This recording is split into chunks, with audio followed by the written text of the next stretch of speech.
우리 성도 여러분, 한 주간도 평안하셨습니까? 네, 오늘은 7월 첫 번째 주일이자 맥주 감사 주일입니다. 지난 전반기 동안도 정말 하나님의 은혜 가운데 저희가 잘 살아왔고, 이제 후반기를 시작하는 첫 주 또 이렇게 맥주 감사 주일로 예배로 드리게 되었습니다. 오늘 말씀을 통해서도 저와 여러분 모두가 더 큰 은혜 안에 거할 수 있기를 주님의 이름으로 축원드립니다. 오늘 말씀의 제목은 보답과 감사입니다. 보답과 감사. 본문은 시편 116편 12절입니다. 제가 읽겠습니다. 여호와께서 내게 주신 모든 은혜를 무엇으로 보답할꼬. 아멘. 자, 우리 성도님들, 오늘은 한 해의 전반기를 마무리하고 후반기를 시작하면서 지나온 전반기 동안 아버지 하나님께서 우리에게 베풀어 주신 은혜에 대해 감사하며 맥주 감사 예배로 드리게 됩니다. 우리 기독교인들이 기념하여 지키는 절기들이 있죠. 부활절, 성령 강림절, 맥주 감사절, 추수 감사절, 성탄절 등이 그렇습니다. 이 중에 맥주 감사절하고 추수 감사절은 특별히 아버지께 받은 축복과 은혜에 대한 감사의 마음을 담아서 드리는 절기입니다. 그리고 이러한 절기가 되면 거의 대부분의 교회들에서는 특별히 감사의 마음을 담아서 감사 헌금도 드리게 되죠. 자, 이때 사람들은 일반적으로 지난 전반기를 돌아봤을 때 맥주 감사 주일 같은 경우 이제 전반기를 마치고 후반기를 시작하면서 드리는 감사 예배인데요. 전반기를 돌아봤을 때 내가 예상했던 것보다 아니면 예년보다 더 많은 축복을 받았네 이렇게 생각이 되어지면 그만큼 하나님 앞에 감사의 마음을 전하는 이 헌금의 액수도 좀 늘려야 할 것 같은 생각이 듭니다. 또 반대로 내가 예상했던 것보다 아니면 예년에 비해서 축복이 적다고 생각하면 그래, 이번에는 그냥 내 형편껏 드려야지 이런 마음을 가지기가 쉽죠. 또 많은 축복을 받았다고 생각이 되어지면 내가 전반기 동안 그래도 하나님 앞에 예쁘게 보였나 봐. 또 하나님 보시기에 내가 신앙생활 잘했나 봐. 또 이런 생각을 하게 되고, 반대로 예상보다 적은 축복을 받게 되면 내가 하나님 앞에 뭐 잘못한 거 있나? 내가 하나님 보시기에 뭐 부족한가? 이런 생각을 하기가 쉽습니다. 자, 제가 일반적이라고 말씀드렸습니다. 나는 그런 생각 안 하는데, 그런 분도 얼마든지 계실 수 있어요. 근데 혹시 제 이 말씀을 들으면서 나도 그런 생각 해본 적이 있어. 나도 그런 생각이 드네. 라고 하시는 분들은 오늘 말씀을 통해서 그 생각이 심히도 잘못된 것임을 깨닫는 저와 여러분이 되면 좋겠습니다. 사실 저도 지난 세월 오랫동안 신앙생활을 한다고 했지만 이런 생각을 했던 적이 많았고, 즉 나에게 나타난 결과를 가지고 나의 지난 어떤 삶을, 물론 여러분께 틀린 말은 아닙니다. 열매로 어떤 그 사람을 증명하는 것이 맞을 수 있습니다. 근데 지금 제가 말씀드리는 오늘의 이 내용을 잘 들어보셔야 되는데, 신앙생활에 있어서 뭔가 지금의 나에게 나타나는 이 열매만을 가지고 그 모든 것을, 그 열매라고 하는 그 하나를 가지고 모든 것을, 지난 것에 대한 걸 평가하는, 더욱이 하나님과의 나에 대한 관계를 이렇게 평가하고 있다고 그러면 이건 정말 잘못된 생각입니다. 저 역시도 그런 시간들이 많았는데 그러면서도 무엇이 잘못되었는지 깨닫지 못하고 있었죠. 오늘 저와 여러분이 감사절을 맞이하면서 보답과 감사라는 제목으로 함께 은혜를 나눌 때 오늘 말씀을 통해 우리가 하나님 앞에 진정 올려야 되는 감사가 무엇인지 깨닫는 우리 모두가 되면 좋겠습니다. 자, 성도님들, 설교 중에는요, 약간 이성적으로 논리적으로 들어야 되는 설교가 있고 감성적으로 들어야 되는 설교가 있습니다. 물론 항상 설교는 이 같이 섞여 있어야 되겠지만 그래도 조금 더 중점을 두는 부분이 있는데, 오늘 설교는 어떻게 보면 이성적이고 논리적인 설교인데 사실 감성적으로 깨달아야 되는 부분이 많은 설교입니다.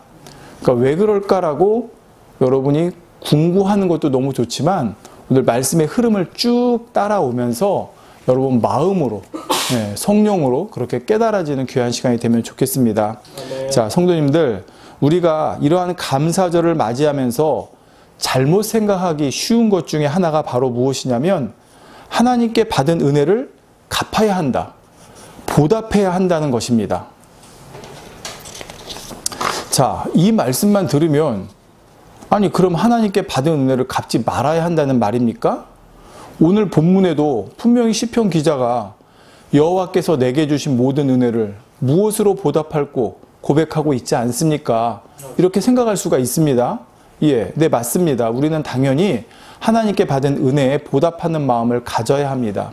그런데 오늘 본문을 기록한 시편 기자가 진짜 하나님 앞에 자신이 받은 은혜를 갚을 수 있다고 생각해서 여호와께서 내게 주신 모든 은혜를 무엇으로 보답할꼬 라고 고백했을까요? 자, 오히려 갚을 수 없다는 사실을 깨달았기 때문에 무엇으로 보답할꼬, 즉 내가 무엇으로도 하나님께 받은 은혜를 다 갚을 수 없겠구나라는 마음을 표현한 것입니다. 아유, 그럼 목사님 뭘 근거로 그렇게 말씀하세요? 할 수 있죠. 자, 이 고백을 하기 전에 그 앞에 시편 기자가 이렇게 고백합니다. 116편 8절에 주께서 내 영혼을 사망에서 내 눈을 눈물에서 내 발을 넘어짐에서 건지셨나이다 고백하고 있죠. 자, 이 내용만 볼 때 여러분이 만약에 이 당사자라고 하는 이러한 은혜를 받은 당사자라고 하면 여러분은 내 영혼을 사망에서 내 눈을 눈물에서 내 발을 넘어짐에서 건져주신 하나님의 은혜를 여러분은 무엇으로 보답하시겠습니까? 여러분이 받은 이 은혜를 만약에 그러면 안 될 수도 없고 그러면 안 되지만 값으로 매긴다면 얼마 정도의 여러분은 값을 매길 수 있냐는 것입니다. 내 영혼을 사망에서 건져주신 값, 내 눈을 눈물로부터 건져주신 값, 내 발을 넘어짐으로부터 건져주신 값, 만약에 이걸 값으로 매긴다면 말입니다. 결론은 이 세상 무엇으로도 그 은혜의 값을 갚을 수 없다는 사실입니다. 가령 내 영혼을 사망에서 건져주신 이 한 가지만 보아도 영원히 지옥에 갈 수밖에 없는 나를 건져주셨는데 그 은혜를 어떻게 측량하고 또 어떻게 측량한들 무엇으로 갚을 수 있겠습니까? 지금 본문을 기록한 기자는 바로 이러한 사실을 깨달으면서 나는 무엇으로도 내가 받은 그 은혜를 갚을 수 없구나 하며 내게 주신 모든 은혜를 무엇으로 보답할꼬? 라고 고백했다는 사실입니다.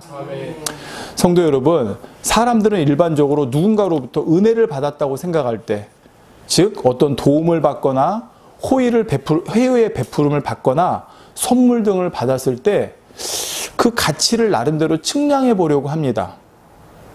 이게 어느 정도나 될까? 어느 정도의 값어치나 될까? 저 사람이 나에게 베풀어준 호의가 얼마의 값을 할까를 한번 측량해 보려고 한다는 것입니다. 자, 왜 그러냐? 그 이유는 나중에 기회가 되면 나도 내가 받은 만큼의 은혜를 갚아야지라고 하는 마음이 있기 때문입니다. 이 마음은 좋은 마음일 수 있어요. 그러니까 무의식 중에라도 누군가에게 은혜를 받으면 이게 얼마 정도의 값어치가 되지? 그러니까 꼭 돈으로 매긴다는 게 아니라 왜? 내가 나중에 나도 기회 되면 이걸 갚아야 되기 때문입니다. 자, 그리고 때가 돼서 나도 그 사람에게 무언가 해줄 수 있는 기회가 생기고 그렇게 하면 나름대로 내가 저 사람에게 받은 은혜를 갚았다 생각하게 됩니다. 그런데 여러분, 이것이 모든 사람들이 근본적으로 가지고 있는 율법주의적인 사고방식이라는 사실입니다. 율법주의적인 사고방식이란 쉽게 말해서 기브 앤 테이크입니다. 받은 것이 있으면 그만큼 돌려줘야 할 것 같고 준 것이 있으면 나도 그만큼 돌려받아야 한다는 일종의 규칙이죠. 그런데 이런 율법주의적인 사고방식을 가지고 있으면 신앙생활을 할 때도 하나님과 나 사이에 이와 비슷한 현상이 나타나게 됩니다. 즉, 내가 하나님께 무언가 받았으면 나도 뭔가를 해드려야 해. 내가 하나님께 무언가를 해야만 하나님께서도 나에게 주셔. 더 나아가 내가 뭘 하지 않으면 나는 하나님께 받을 수 없어. 또는 내가 하나님께 받았으니 나도 하나님께 그만큼 하는 것이 마땅해. 이런 식으로 말입니다. 자, 일반적인 세상 사람들과 율법주의적인 사고방식에 있는 사람들은 지금 이 드린 말씀이 이게 뭐가 틀려? 나도 하나님께 받았으면 당연히 드려야지. 나도 하나님께 뭔가 해야 하나님께 받을 수 있는 거 아니야? 이걸 당연하게 생각할 수 있습니다. 자, 여러분, 그러면 오늘 앞부분에서 제가 올 전반기 동안 예상했던 것보다 더 많은 축복을 받은 경우와 반대로 더 적은 축복을 받았을 때 일반적으로 사람들이 생각하는 반응에 대해 말씀드렸는데, 자, 이것이 바로 율법주의적인 사고방식을 가진 사람들에게서 나오는 자동적인 반응입니다. 내가 뭔가 더 많은 것을, 생각했던 것보다 더 많은 것을 받았다면 그만큼 내가 하나님께 잘했다는 증거로, 반대로 내가 뭔가 덜 받은 것, 즉 덜 하나님께서 나에게 주신 것 같으면 그만큼 나도 하나님 앞에 부족했다는 증거로 생각한다는 것이죠. 여기서 더 나아가 만약에 전반기를 돌아보니까 축복이 아니라 어려움과 문제들이 많아서 힘들었다면, 이런 사람은 내가 하나님 앞에 무슨 죄를 지었지? 내가 하나님 앞에 무슨 담이 있지? 이런 생각을 한다는 것입니다.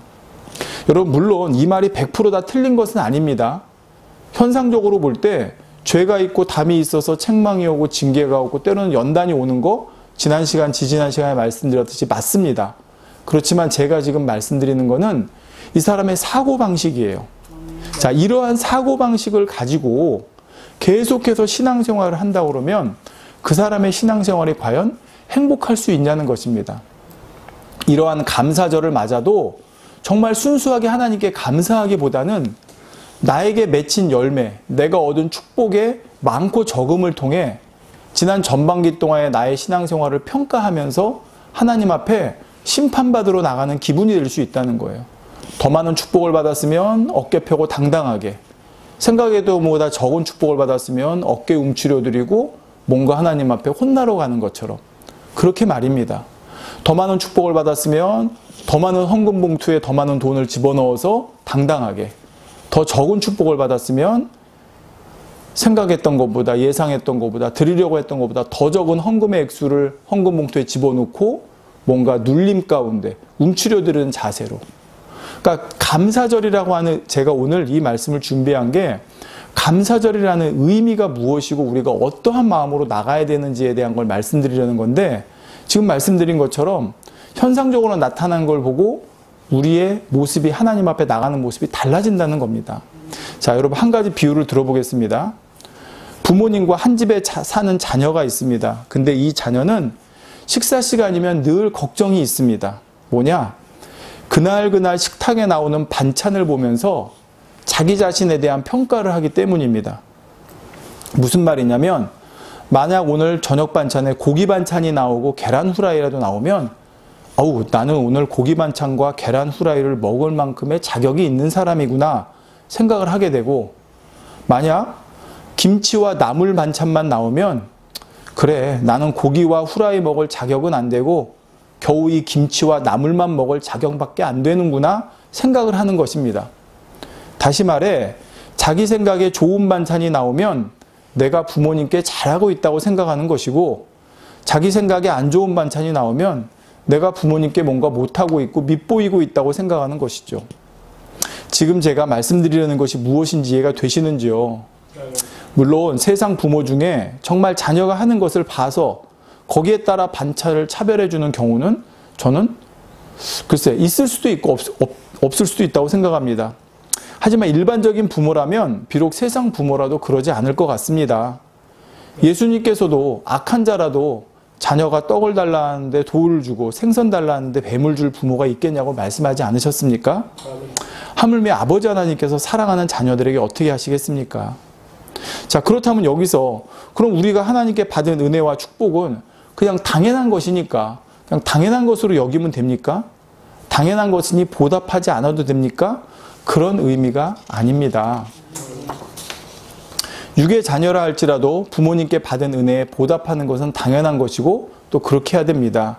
자, 근데 이때 만약 자녀가 부모님께 받은 은혜를 일일이 계산해서 나는 부모님께 이 정도 하면 내가 받은 은혜를 보답한 것이 되겠지라고 생각을 한다면 부모 입장에서는 어떨까요? 가령 나를 30년 키워주고 나서 내가 독립했으니 나도 한 30년 정도 부모님 보답해드리고 케어해드리면 되지 않나? 이렇게 말입니다. 아마 부모님께 받은 은혜를 이렇게 계산하고 있다는 자체부터 부모님은 충격을 받을 것입니다. 어떻게 부모님께 받은 은혜를 측량할 수 있고 그것에 값을 매길 수 있겠습니까? 하물며 하나님 앞에 받은 은혜는 어떠할까요? 우리 중에 누가 하나님께 받은 은혜를 측량조차 할 수 있겠습니까? 찬송가 중에 하늘을 두루마리 삼고 바다를 먹물 삼아도 그 크신 하나님의 사랑 말로 다 표현 못하네라는 가사가 있습니다. 이것은 결코 과장이 아닙니다. 정말 하나님의 은혜를 깨달은 사람은 이것조차도 실제로 하나님의 사랑과 우리가 하나님께 받은 은혜에 비하면 너무나 작다고 고백할 수밖에 없습니다. 이처럼 우리가 하나님께 받은 은혜는 측정 불가입니다. 측정이 불가한데 그것을 어떻게 갚는다고 할 수 있겠습니까? 비유를 들어볼게요. 제가 만약 누군가로부터 1억을 받았습니다. 한 10억을 받았다고 하겠습니다. 보통 사람이라고 그러면 그래, 이 정도는 내가 평생 열심히 일하면 갚을 수 있겠다 생각할 수 있죠. 또 은혜를 안다고 하면 갚으려고 하겠고요. 자, 그런데 만약 제가 받은 돈이 1억이나 10억이 아니라 1조, 아니 100조라고 한번 생각해 보겠습니다. 아마 이 100조라는 돈을 받으면 먼저 드는 생각이 나는 평생 뭘 해도 이걸 못 갚아. 이 생각일 것입니다. 자, 1억이나 10억이면 그래, 내가 평생 어떻게든 뼈 빠지게 일하면 갚을 수 있겠지 하겠지만 100조라고 생각을 하면 이건 내가 못 갚아 라고 생각한다는 것이죠. 그럴 때 이 사람이 할 수 있는 유일한 것이 무엇일까요? 감사입니다. 자, 제가 오늘 말씀드리려는 감사가 이런 의미의 감사가 돼야 된다는 것입니다. 내가 하나님께 100만 원어치 받았으니까 100만 원어치 갚으면서 감사합니다. 하나님께 1000만 원어치 받았으니까 1000만 원어치 드리면서 감사합니다. 이거는 우리가 하나님께 드리는 감사가 아니라는 거예요. 그거는 그냥 사람 간의 기브 앤 테이크하고 똑같은 거예요. 내가 받았으니까 하나님만큼 드릴게요. 근데 입에는 감사해요 라고 달고 있는 거예요. 그거는 감사가 아니에요. 우리는 우리가 하나님께 드려야 되는 감사는 내가 받은 게 100조만큼인데 가령 나는 갚을 수가 없어요. 갚을 엄두도 안 나요. 그럴 때 내 마음에서 하나님 감사합니다 라고 나오는 이 고백, 그리고 그것을 어떻게라도 조금이라도 감사한 거를 그냥 가만히 있을 수 없으니까 표현하고 싶어서 헌금 봉투에 헌금을 집어넣어서 가져 나오는 그게 액수가 크고 적고를 떠나서 거기에 담긴 그 마음이 우리가 하나님께 드려야 될 감사라는 것이죠. 뭘 해서 100조만큼의 값어치를 갚을 수 있습니까? 평생 모아서 될 일도 아니고 설령 복권에 수십 번 당첨된다 해도 될 일이 아닙니다. 보통 사람이라면 100조라는 금액을 상상할 수 없는 금액이고 평생 동안 뭘 해도 갚을 수 없는 금액이죠. 이런 큰 빚을 졌을 때, 은혜를 받았을 때 그저 감사합니다. 이 말밖에 할 수가 없다는 것입니다. 그런데 이 감사가 그저 말로 때우는 식의 감사 인사가 되어서는 안 되겠죠. 그리고 그런 감사 인사도 아닐 것이고요. 다른 그 무엇으로도 표현할 길이 없는, 다른 그 무엇으로도 조금이나마 갚을 길이 없는 내가 받은 은혜에 대한 마음 중심의 감사를 담은 표현이 아버지 하나님 감사합니다. 이 고백에 담겨야 한다는 말입니다. 성도 여러분, 우리가 아버지 하나님께 받은 은혜가 이와 같다고 할 수 있습니다. 비유하자면 말입니다. 자, 지난 전반기를 돌아보니 재정적으로 적자였던 분이 계실 수 있습니다. 자, 그러면 재정적으로 적자 난 것 말고 삶의 다른 부분들을 한번 계산해 보시기 바랍니다. 자, 계산해서 적자가 났으니까 삶의 다른 부분도 한번 계산해 보자는 겁니다. 자, 그렇다면 저와 여러분이 전반기 동안 마신 공기값이 얼마입니까? 저와 여러분이 전반기 동안 누린 이 햇볕에 해를 통해서 받은 그 값이 얼마입니까? 전반기 동안 우리가 하늘과 구름과 산과 별과 주변의 숲과 나무들을 보면서 감상한 값이 얼마입니까?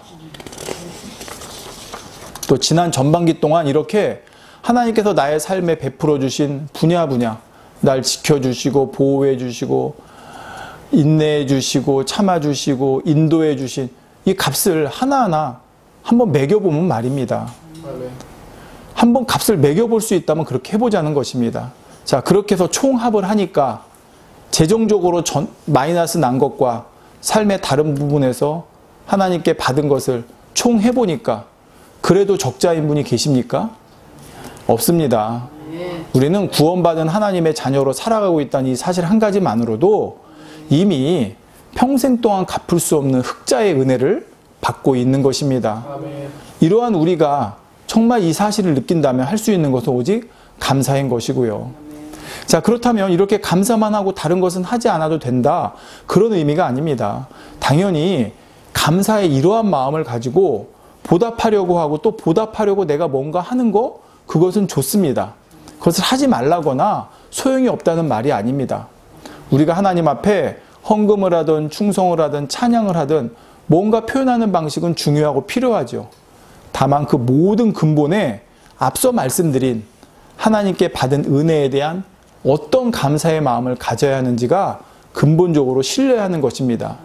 그래야 그 헌금이, 그래야 그 충성이, 그래야 그 찬양이 하나님 받으시는 것이지, 그러한 감사가 아니라, 감사가 담긴 것이 아니라 기브앤테이크처럼 내가 이만큼 받았으니 이만큼 나도 하나님께 드려요라고 하는 그런 마음으로 드리는 헌금이라면, 그 충성이라면, 또 찬양이라면 그것은 하나님께서 받으실 만한 것이 되지 못한다는 그런 의미의 말씀입니다. 만약 내가 뭘 하나님께 드리고 하나님 앞에 충성, 봉사, 헌신 등의 뭔가를 하고 그러면서 이것으로 내가 하나님께 받은 은혜를 조금이라도 갚았다고 생각한다면 그 자체가 이미 내가 하나님께 받은 은혜가 무엇인지를 깨닫지 못하고 있는 사람이고 아예 모르고 있는 사람이고 또 하나님에 대한 감사도 기브앤테이크로 생각하고 있는 사람이라는 사실을 저와 여러분이 깨달아야 합니다. 반면에 하나님께 내가 받은 것이 어떠한 것인지를 깨달을 때는 지금 내가 비록 어떤 형편과 처지에 어떤 상황이 있다 할지라도 하나님 앞에 진정한 감사의 고백을 올릴 수 있는 것이고요. 아멘. 아버지 하나님께서 자녀들에게 바로 이러한 마음을 원하신다는 사실입니다. 아멘. 성도 여러분, 하나님께서 우리에게 주신 은혜는 값없이 주신 것입니다. 구원만 은혜로 주신 것이 아니라 우리가 하나님의 자녀로 살아가는 동안 우리는 모든 것을 하나님께 은혜로 받으며 살아갑니다. 어떤 사람은 구원은 값없이 은혜로 받았지만 이제 하나님의 자녀가 된 이후에는 내가 뭘 해야 되지 않나 생각합니다. 이게 제가 전에도 말씀드렸지만 탕자의 비유에서 나오는 것처럼 하나님의 자녀가 아니라 종으로 살아가는 사람이 이런 사고방식, 즉 율법주의적인 사고방식을 하는 것이에요. 그래야 나도 하나님께 뭔가 뭔가 받을 수 있다고 생각하는 그런 것이죠. 그런데 이것은 마치 부모 밑에서 자라는 자녀가 그래 오늘 밥값은 내가 이 뭘 해서라도 갚아야 돼, 이렇게 사는 것과 똑같다는 것입니다. 그렇게 따지면 나 공부시켜준 값, 나 옷 사주신 값, 나 재워주신 값, 오늘 나 만난 거 사주셨으니 더 많은 값을 해야 된다고 늘 이런 식으로 자녀가 살아간다면 그 자녀는 얼마나 힘들겠습니까? 또 그렇게 살아가는 자녀를 보는 부모의 마음은 어떻겠습니까? 네가 정말 내 부모인 내 마음을 모르는구나 하며 안타까워하지 않겠습니까? 자, 그러면 앞서 말씀드린 대로 우리는 은혜를 받기만 하고 아무것도 하지 말라는 것인가요? 그게 아니라고 그랬죠? 당연히 우리도 하나님 앞에 잘해야 됩니다. 내가 받은 것에 대한, 근데 그것이 내가 받은 것에 대한 값을 치르기 위해서 잘하는 것이 아니라 바로 이 모든 은혜를 주신 분이 내 아버지이시고 내가 그 아버지를 사랑하기 때문에 나도 하나님께 뭔가를 해야 된다는 것입니다. 이 차이는 너무나 크다는 거예요. 자녀가 나 이렇게 키워주셨으니까 나 이렇게 나도 보답해요. 옳은 것 같지만 그게 옳은 게 아니에요. 내 부모이기 때문에 거기서 바로 무한한 사랑이 있기 때문에 나오는 행함이 효도인 것이지, 내가 부모님께 이렇게 받았으니까 나도 해요, 그건 효도가 아니라 그냥 빚 갚는 거예요. 그러니까 효도와 빚 갚는 거의 차이를 알아야 되는 거예요. 하나님께도 마찬가지라는 겁니다. 물론 육의 자녀 중에도 더 효도하는 자녀가 있고 그렇지 못한 자녀가 있는 것처럼 하나님 앞에도 누구는 더 효도하는 처럼 잘하는 자녀가 있을 수 있고 덜하는 자녀가 있을 수 있습니다. 하지만 그 잘하는 것이 내가 하나님께 뭔가 더 받아서 내가 올해는 하나님께 작년보다 훨씬 더 많은 축복을 받았네, 내가 헌금 2배로 해야지, 이런 마음으로, 혹시 아니면 내가 이렇게 2배로 드리면 내년에는 더 많이 주시겠지, 혹시 이런 마음으로 드리는 것이 아니라 하나님을 사랑해서, 정말 내 아버지가 되시는 아버지 하나님을 사랑해서, 그래서 내가 2배가 되든 3배가 되든 4배가 되든 10배가 되든 내 모든 걸 다 드릴 수 있지만 이 자그마한 거에 그래도 내 마음을 담아 드립니다. 이렇게 드리는 그 마음을 아버지가 받으신다는 것입니다. 아버지 하나님께서 우리에게 무언가를 더 받으셔야 되고 우리가 힘쓰고 애써 뭔가를 해드려야만 하나님의 나라가 유지되고 그런 분이 아닙니다.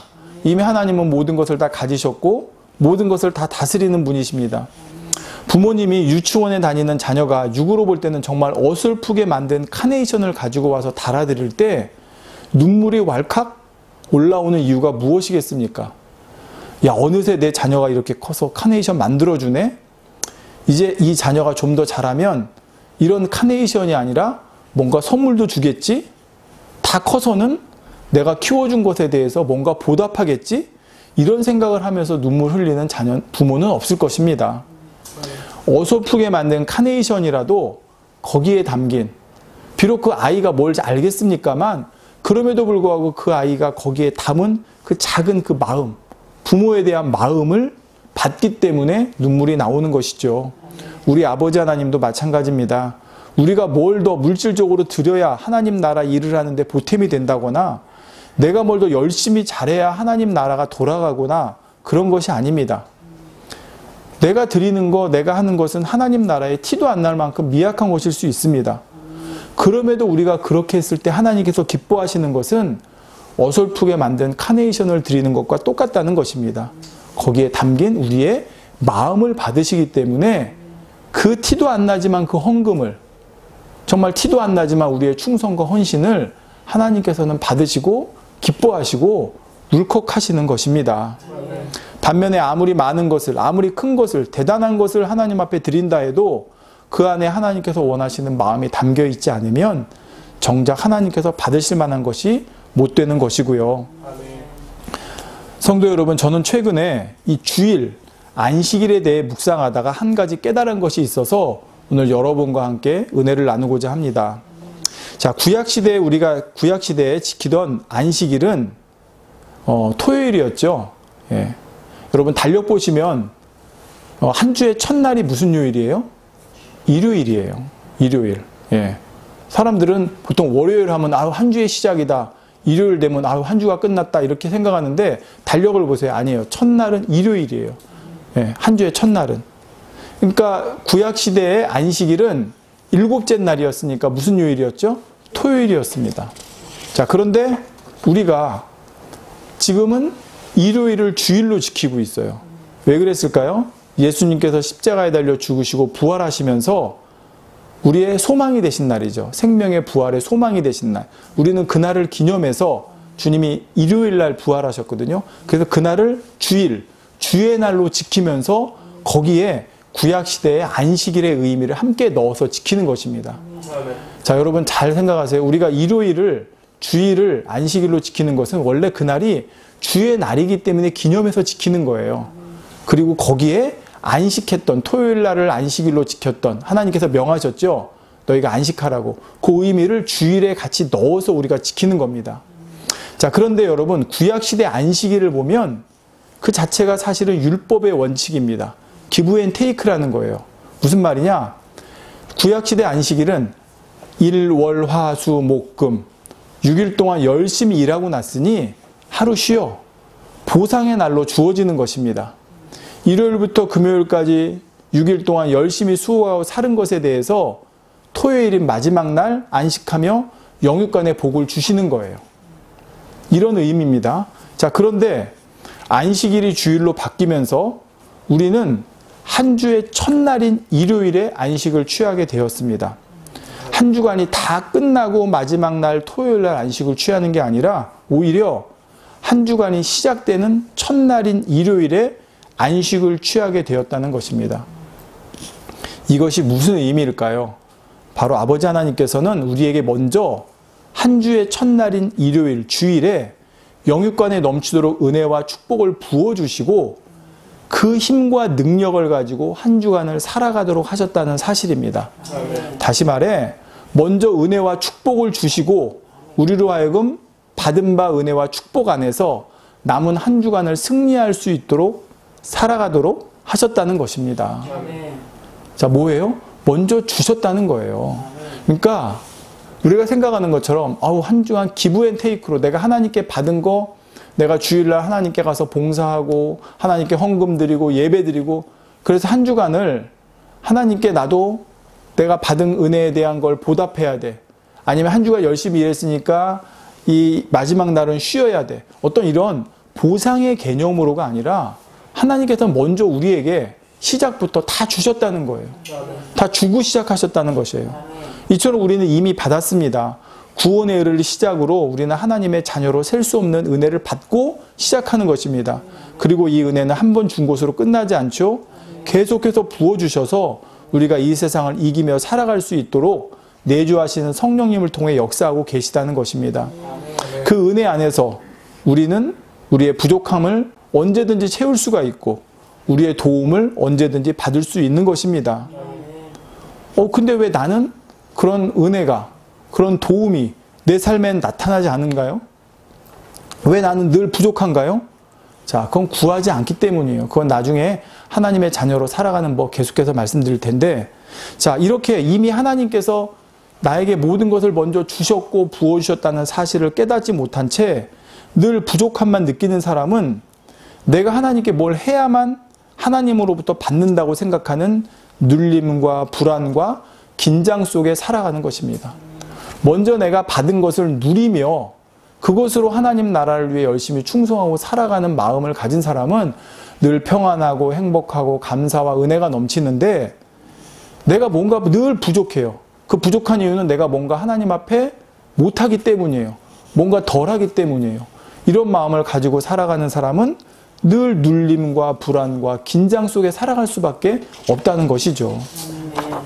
그러니 삶 가운데 감사의 순간이 있어도 깨닫지 못하고 감사의 조건이 있어도 이 조건을 다시 빼앗아 가면, 내가 잘못해서 이 조건이 다시 빼앗아 가면 어떻게 하지? 이런 불안과 염려로 살아간다는 것입니다. 그러니까 율법주의적인 신앙생활을 하는 사람은 결국은 늘 뭔가 해야 된다는 불안감 속에 있어서 한시도 편할 날이 없어요. 그게 뭐예요? 종이에요. 종. 여러분, 종이 잠잘 때 편합니까? 아니죠. 주인이 언제든 돌쇠야 부르면 네 하고 뛰어나가야 되고, 밥 먹다도 뛰어나가야 되고, 자다가도 뛰어나가야 되고, 화장실에 있다가도 뛰어나가야 되고. 나는 나름대로 열심히 했는데 만약에 주인이 너 이거 왜 이렇게 해놨어? 그러면 종은 말할 수가 없어요. 아유, 죄송합니다. 제가 더 잘하겠습니다. 그러니까 늘 이렇게 살아가야 되니 힘들다는 거예요. 근데 이미 나는 하나님의 자녀이기 때문에 자녀의 권세를 누리도록 다 주셨어요. 그것을 우리가 누리면서 살아가는 으로 하나님께서 해주셨어요. 그러면 그런 자녀는 불안하고 염려하고 걱정하고 눌릴 필요가 없다는 거예요. 자, 그렇다 해서 여러분 난 자녀니까 하고 방종하며 살라는 건 절대 아닙니다. 그래서 우리가 하나님의 자녀로 살아가는 법을 앞으로 계속 배울 텐데, 성도 여러분, 저도 지난날 신앙생활 하면서 감사의 조건이 나는 왜 이렇게 없지? 생각할 때가 있었고, 감사의 조건이 있어도 불안할 때가 있었습니다. 뭔가 나에게 감사할 수 있는 조건이 눈에 보여야만 내가 잘하고 있다고 생각한 적이 있었고, 그러한 증거들을 얻기 위해서 더 뭔가 해야 된다고 하는 압박감을 느끼며 살아갈 때도 많았죠. 그러던 어느 순간 모든 것을 다 내려놓아야 하는 상황이 되자 그동안 내가 일상 가운데 당연하게 생각하며 누리는 것조차도 사실은 그 모든 것이 하나님의 은혜라는 것을 그때야 비로소 깨닫게 되었습니다. 쉽게 말해서 눈을 감고 잠이 들 수 있는 것도, 여러분 눈 감았을 때 잠드는 것도 하나님의 은혜예요. 눈을 떠고 새날을 맞이할 수 있었던 것도 그 자체가 그냥 당연한 것이 아니라 다 하나님의 은혜로 누리고 있었던 것이었죠. 어느 것 하나 하나님의 은혜가 아니었던 것이 없었던 것입니다. 지금 이 순간 저와 여러분 똑같습니다. 내가 지금 누리고 있는 모든 것은 당연한 것이 아니고, 내가 뭔가 해서 하나님께서 그 값으로 주신 것이 아니고, 모든 것이 은혜로 나에게 주어지고 있다는 사실을 깨닫는 저와 여러분이 되었으면 좋겠습니다. 그래서 이제 삶의 순간, 매일매일 모든 순간 하나님께서 내게 주신 그 모든 은혜를, 이 모든 은혜를 내가 무엇으로 보답할고 하다가 결국은 무엇으로도 보답할 길이 없어서 오직 내 마음을 드립니다. 아버지 감사합니다. 사랑합니다. 중심에서 이렇게 고백을 올려드리며 살아가는 저와 여러분 모두가 되시기를 주님의 이름으로 축원드립니다. 기도하겠습니다. 사랑이 좋으신 아버지 감사합니다. 오늘 맥주감사주의를 맞이해서 보답과 감사라는 제목의 말씀으로 함께 은혜를 나눴습니다. 아버지 감사합니다라는 고백에도 정말 어떠한 마음이 담겨야 하는지를 오늘 말씀을 통해서 깨우쳤습니다. 우리가 하나님께 받은 은혜를 무엇으로 보답할 수 있겠습니까? 무엇으로 조금이나마 정말 조금이나마 갚을 길이 우리에게 어떻게 있겠습니까? 그 길이 없기 까닭에 우리가 오직 할 수 있는 건 아버지 감사합니다. 이 고백뿐입니다. 아버지 그렇지만 그 고백을 말로만이 아니라 뭔가 그래도 표현하고 싶어서 때로는 헌금도 드리고 충성, 봉사, 헌신도 하고 찬양도 하는 것입니다. 아버지 거기에 우리의 진정한 마음이 담겨서 아버지가 받으실 만한 향으로 올려주도록 도와주시옵소서. 전반기 우리를 지켜주시고 은혜 주시고 축복 주신 아버지 감사합니다. 이제 후반기 시작합니다. 후반기도 우리가 아버지 은혜 안에 살아갑니다. 이미 우리에게 모든 걸 주셨고 그 주신 은혜 안에서 우리는 누리며 살아갑니다. 아버지 그 주신 은혜를 하나하나 발견할 때마다 더욱더 감사의 고백을 올려드리며 남은 후반기를 살아가는 우리 모든 성도님들에게 도와주시옵소서. 아버지 주신 그 은혜에 정말로 감사하다는 고백으로 우리의 입술의 찬양과 그 고백이 넘쳐나는 아버지 우리의 삶이 될 수 있도록 도와주시기 원합니다. 주여 감사합니다. 우리 주 예수 그리스도의 이름으로 기도하옵나이다. 아멘.